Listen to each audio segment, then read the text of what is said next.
Hi, we're Laura and Stu. We spent last season cruising the west coast of Scotland on our 36-foot sailboat Delfino, and now we've crossed the Channel to France. We're exploring the Brittany coast, but before we can see more, we've got to tackle two of France's strongest tidal races, the Chenal du Four and the Raz de Seine. The tide runs so strongly through these infamous stretches of water that if we time our arrival poorly, we'll be going backwards. And they have the potential to create extremely rough seas. But if you go through them at the right time, you'll wonder what all the fuss is about. Unfortunately for us, on the days that we went through, the right time was late in the day, so we were racing sunset to make sure we could get safely into harbour before dark. We've just had a lovely couple of days here in La Baraque. It's been absolutely beautiful, but we're now ready to go through the Chenal du Four and into the big bay that's near Brest. This Chenal du Four is kind of one of Europe's most notorious tidal races, so we've picked the day quite intentionally. The tide that we need to take is quite late today, but oh well, I mean, it's about 10 to 2. We'll be leaving here shortly. So in total, we're doing about 31 nautical miles, and we're hoping to anchor off the bay. And it's this section here that's where the tide really runs strongly. Forecast, luckily today, is more calm, so a lot of the forecasts are saying it should be around 10 to 13 knots true, gusting up to about 16, so much calmer than we had the other day, which is good because it was pretty intense coming in here, and I'm really hoping for a nicer sail than we had on that day. Nothing else to do but go, so come on. So just like last season, we are pretty much starting off our sailing season with a big tidal gate. So last year we had to go around the Mull of Kintyre, which is kind of one of Scotland's most infamous tidal races.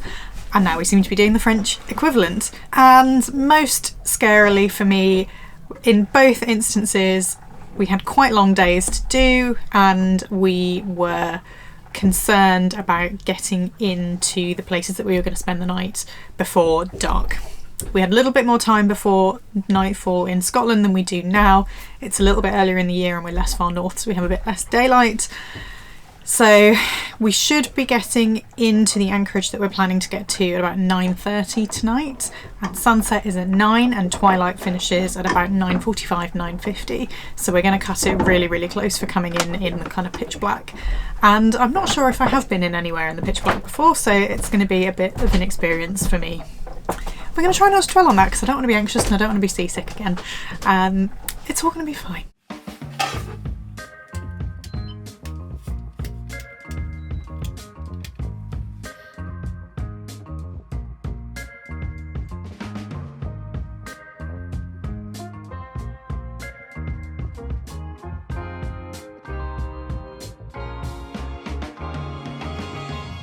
That was so much better than the last time we left somewhere. I mean, we're not out yet, we're not in the channel, but we're on the water. We haven't hit anything. We only mildly confused one person on the dock. Doing well. The Chenal du Four is a roughly 10-mile stretch of water between the tip of Brittany and a string of low-lying islands out to sea. The tide is squeezed, increasing its strength to up to 4 knots at its strongest, almost the same as our usual motoring speed of 4.5 knots. So we really wanted to time the tides correctly to make sure that we wouldn't end up going backwards. The other factor that makes the Chenal challenging is that the tide turns earlier at the south end than at the north end. So while you have several hours to catch the tide going north, you only have a few hours if you want to head south like us. We decided to leave La Baraque with the tide against us, knowing that it would turn as we reached the Chenal. While the tide itself can be a problem if you really mess up your timings, we also had to be aware of the sea state. Wind blowing in the opposite direction to strong tide can create dangerously large waves, which is really not what you want on the rocky Brittany coast. We settled in for a long day of motoring.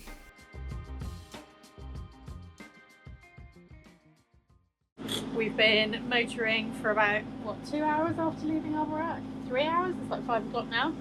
And we are doing a rip-roaring 3 knots. Which is about average for what we have been doing. Our average speed for the whole passage is 3.2 knots, and we've been as slow as 2.2. But our plan is that if we have the tide against us, now we'll have it with us through the Chenal, and then we might have it against, we will have it against us on the other side as well, but at least we'll have it with us through the area where it goes most strongly. But it has meant a frustrating and slow sail up and back down.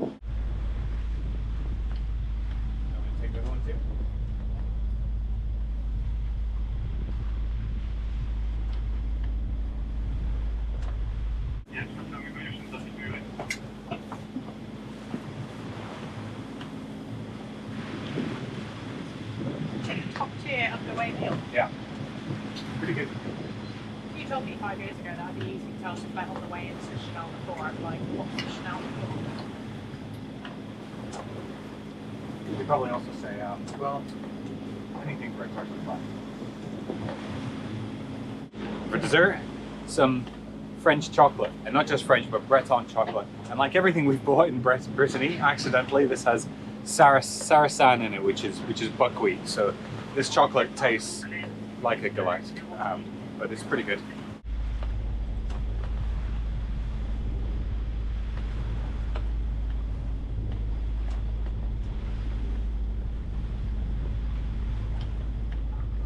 Finally, the tide was starting to turn in our favour as we were approaching the Chenal.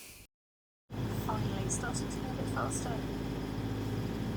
This is twice as fast as we were going earlier. Why is it that when the weather forecast is predicting slightly stronger winds, you always get slightly more than you bargained for? When the weather forecast is predicting perfect sailing conditions, you always get slightly less. And in fact today, we've motored for the past 5 hours. It's looking like we're going to continue to motor. So we have 6 knots of wind behind the beam at the moment. And yeah, engines on, going to continue to be on. It's been a pretty boring sail, but I think we needed that after the last couple.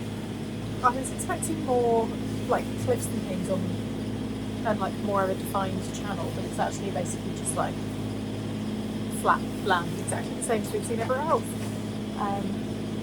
But I will always take being more bored and these things being a little bit less exciting than we expected. Much better than the other way around, so yeah, I'll take it.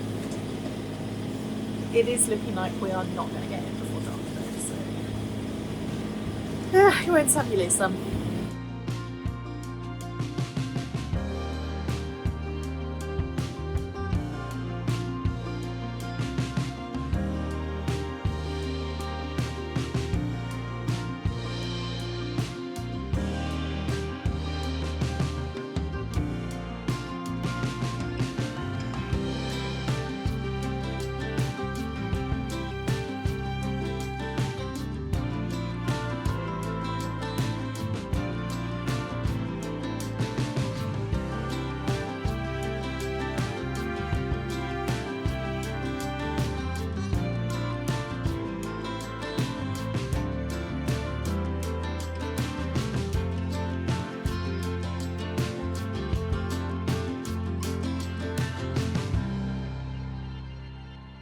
It has been a really uneventful day so far. We were super prepared for this sail. We stowed literally everything that could possibly be stowed downstairs.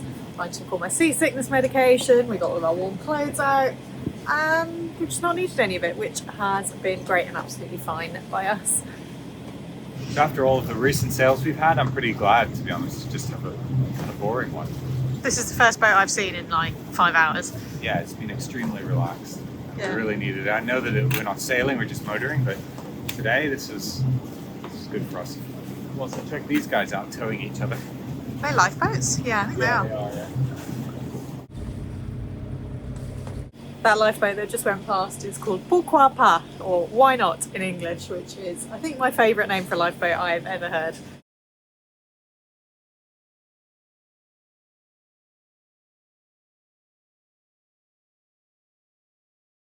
So we've had a last minute change of plans.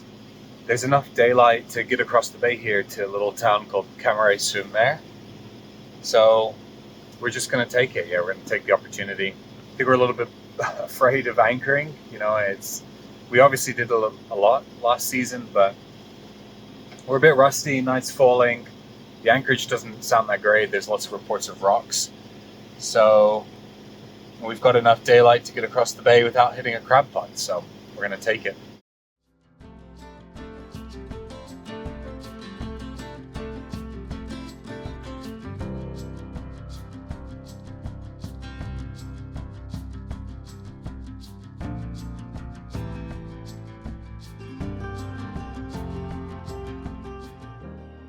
We arrived in Camaret just as we were losing the light and headed to bed, ready to do it all again the next day.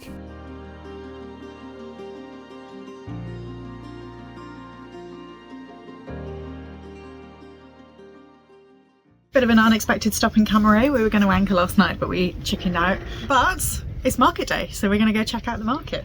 Why not, right? Market lines up with the 4 hours that we are going to be in town for, so it'd be a shame not to go. And it's supposed to be like a classic stopover, so yeah, let's go check out the town quickly. Yeah.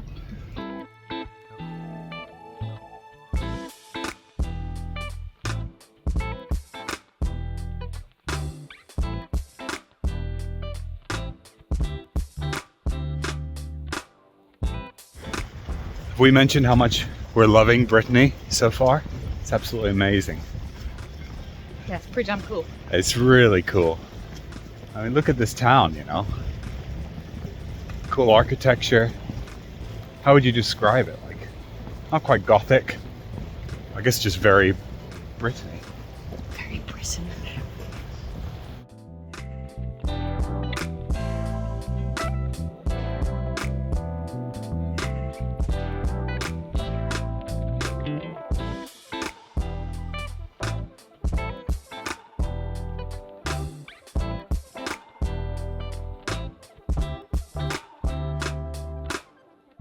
These rusting fishing boats have become one of the sights here in Camaret. It's a bit random, really, but I kind of like it. I think it's pretty cool.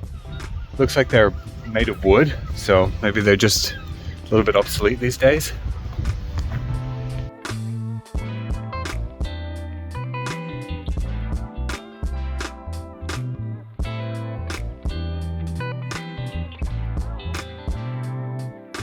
All over Europe, really, there's these promenades with lovely cafes and often a good view.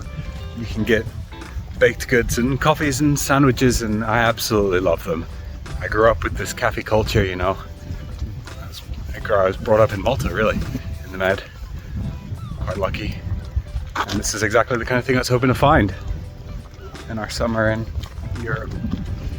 How you doing, Laura? Yeah, good. I'm looking forward to a croissant. We are yet to see an open boulangerie, so... We'll find one. Target acquired.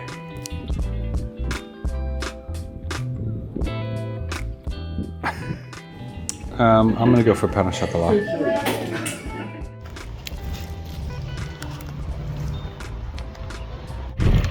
Good? A-.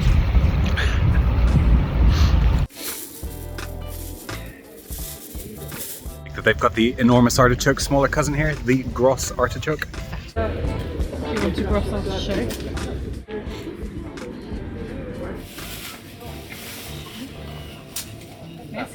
Merci. Similar to the UK, the greengrocers are always total characters. Melon! Melon, melon.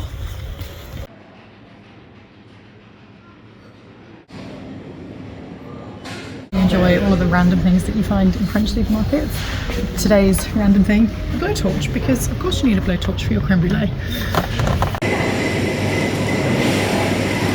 They all look pretty dead. I think longest tongue, so you can have beef tongue, pork tongue, or a selection of tongue. So this is the same brand of mustard that I would normally buy, but the jars in the UK are maybe 50% smaller, and like the smallest jar of mustard in this shape is still like quite large, but the piccalilli jar is tiny. Beans for €2 a can. What do you think of French supermarkets generally? Yeah, I'm enjoying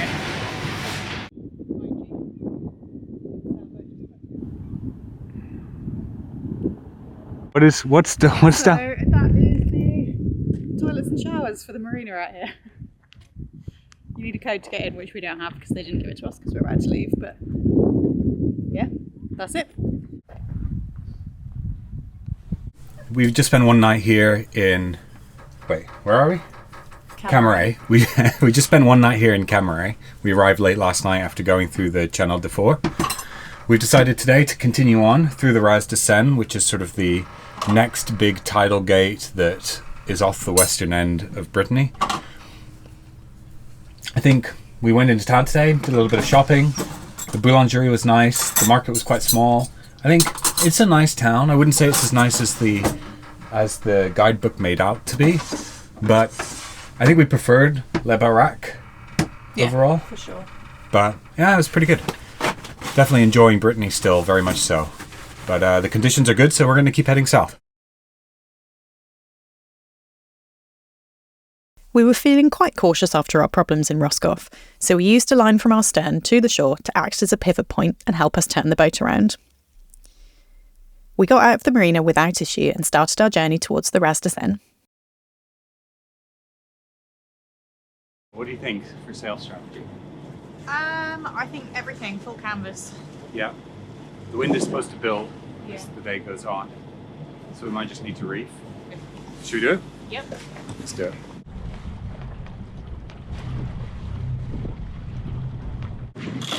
Ready?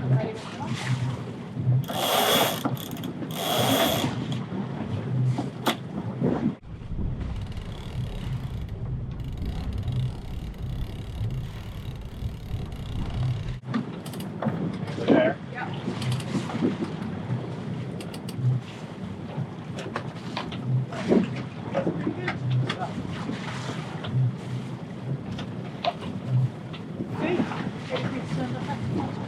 So, day 2 of the tidal gates of France, and it's another pretty calm day. As you can probably hear, we've got the engine on again. We don't have quite enough wind to sail.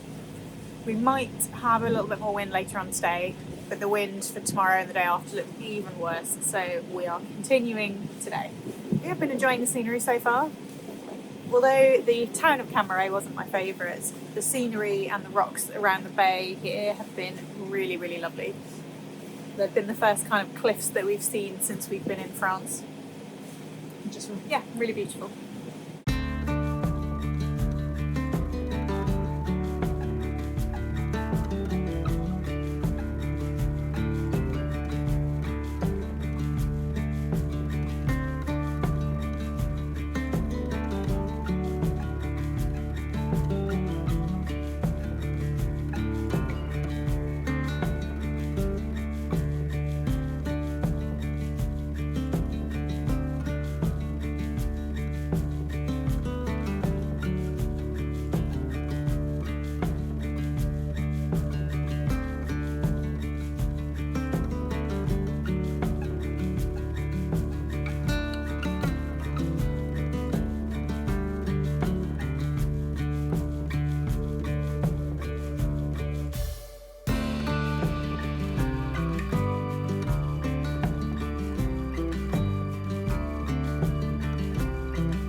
So relaxing.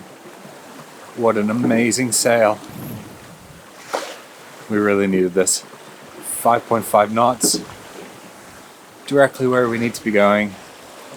The wind is like a steady sort of 11 or 12 knots, which is perfect for this boat with full canvas up, with all of her sails up. She's very steady, she's very comfortable, she's very flat. We're just hanging out, listening to audiobooks. Laura's downstairs watching some TV. I did a bit of work. Had the sandwiches. Very beautiful. Very blessed today. Feeling very happy. Oh, we're actually approaching the Raz de Seine. The Raz de Seine? Yeah. Anyway, we're approaching the channel and we're getting thrown around. Crazy. We just went through a little period where there was a ton of white caps on all of the waves, and now they've just disappeared. The wind's the same as it was. There's definitely some strange tidal stuff going on. I think we're approaching slack tide though, so that might be one thing that just happened, was the tide just turned. Much like the Chenal du Four, the Raz de Seine also squeezes all of the water flowing along the Brittany coast through a narrow gap between the Pont de Raz and the Ile de Seine. Except here the effect is even more extreme, running up to 5.5 knots at times. It's shorter than the Chenal du Four, but there are more rocks along the way. and again we had to start our journey with the tide against us to ensure we had it with us where we needed it, which made for a slow journey until we reached the Raz de Seine. So what time is it? It's now about 4:30 and we are approaching the Raz de Seine, so the second tidal gate second and final tidal gate that we've got to do. And is this going to be our last tidal gate for a while, like in the same way? I suppose maybe if we want to enter somewhere we might need to worry about the tide, but yeah, our last kind of full tidal stream for a little bit. And we have finally got enough wind to sail, which is very nice. And now Stu's freaking out about whether we should put a reef in. Never happy. Classic. Yeah, just cruising along. Tide's starting to turn in our favour, so we're slowly picking up. We were doing 4.5 knots a little while ago, now we're doing 5.1. The scenery of this pass is also much less dramatic than I would have expected, but maybe that's just maybe that's the summer in Scotland talking.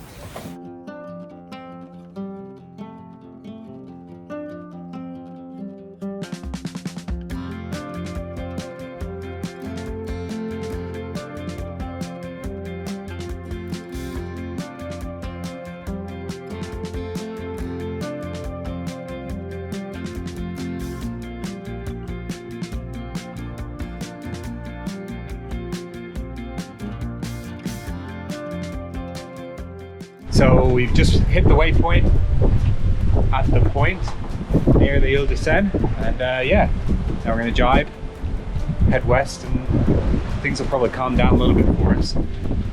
It's been an amazing sail. I just feel so blessed when Mother Nature gives you a sail like this. Oh my gosh. We're quite cautious when sailing downwind. We always use a preventer tied to the back of the boom to prevent an accidental jibe, and we try to minimise the distance that the sail moves during a planned jibe. So that means quite a bit of extra work before turning the boat, as we have to remove the other preventer and rig up the new one before winching in the main sheet to pull the sail in.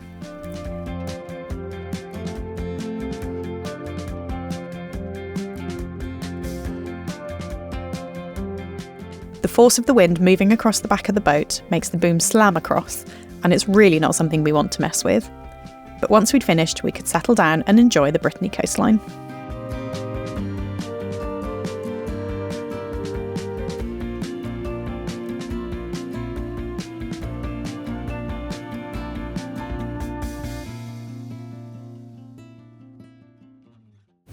I actually don't think I need this at all. It's so warm. I'm like, what is this? We're going south, finally. Don't need my warm clothes anymore. We have finished both tidal gates. We are through and we are entering South Brittany, and it feels pretty damn good. We've had such a chilled afternoon. We're currently doing 7.8 knots. We've got 15 knots of wind on the beam and quite a lot of tide with us, and we are hoping to make it into Audierne this evening, which is up quite a narrow tidal river, so we'll see if that goes or if we just anchor outside it. We had such a hard start to the season that I think both of us were feeling a bit nervous about what we were doing and whether it I certainly was like, oh my god, why are we doing this? Why have we come back onto this boat?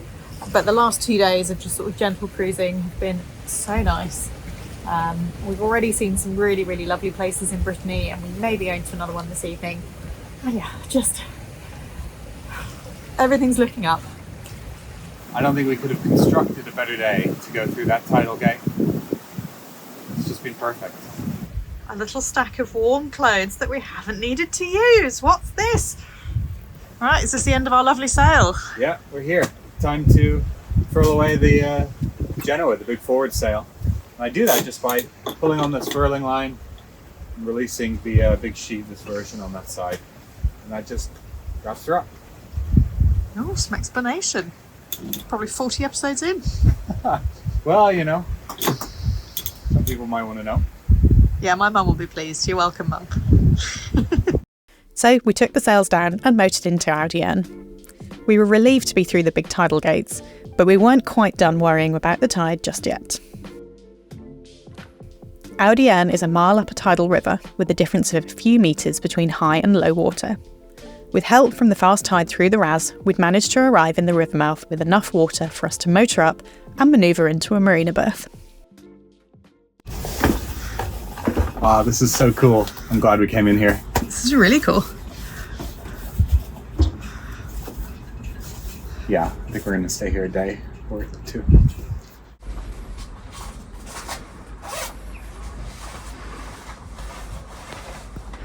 Thanks for watching. If you're enjoying the videos and would like to support the channel further, head on over to our Patreon.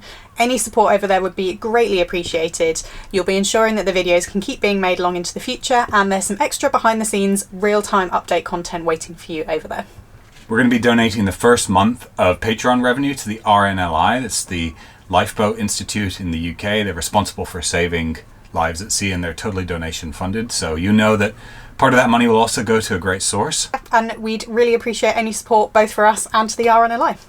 So thanks for watching. See you next time as we explore more of the Brittany coast. See ya.